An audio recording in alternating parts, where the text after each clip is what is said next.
ایک دفعہ کا ذکر ہے کہ ایک چھوٹا سا گاؤں تھا۔ اس گاؤں میں سب لوگ پیار اور امن سے رہتے۔ اسی گاؤں میں ایک خوبصورت اور شرارتی لڑکی رہتی تھی جس کا نام حسن بانو تھا۔ حسن بانو اپنی شرارتوں کی وجہ سے پورے گاؤں میں مشہور تھی۔ وہ ہمیشہ نئے نئے کھیل اور شرارتیں سوچتی رہتی تھی۔ ایک دن حسن بانو نے سنا کہ قریبی جنگل میں ایک شہزادہ آیا ہے جو اپنے کھوئے ہوئے خزانے کی تلاش میں ہے۔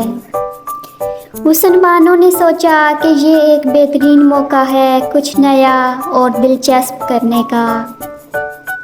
وہ فوراً جنگل کی طرف روانہ ہو گئی۔ جنگل میں پہنچ کر حسن بانو نے دیکھا کہ شہزادہ ایک بڑے درخت کے نیچے بیٹھا ہوا ہے اور کچھ سوچ رہا ہے۔ حسن بانو نے اپنی شرارتوں کا جال بچھانے کا فیصلہ کیا۔ اس نے درخت کے پیچھے چھپ کر شہزادے کو ڈرانے کی کوشش کی، مگر شہزادہ بالکل بھی نہیں ڈرا بلکہ وہ مسکرایا اور بولا، تمہاری شرارتیں بہت دلچسپ ہیں مگر مجھے تمہاری مدد کی ضرورت ہے۔ حسن بانو نے حیران ہو کر پوچھا، کیسی مدد؟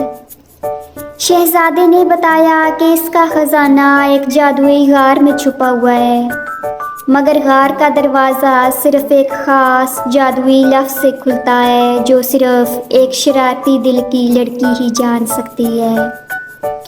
حسن بانو نے فوراً حامی بھر لی اور دونوں مل کر غار کی طرف روانہ ہو گئے۔ غار کے دروازے پر پہنچ کر حسن بانو نے اپنی شرارتوں کی فہرست میں سے ایک لفظ چنا اور بولی، چمچماتی چم چم۔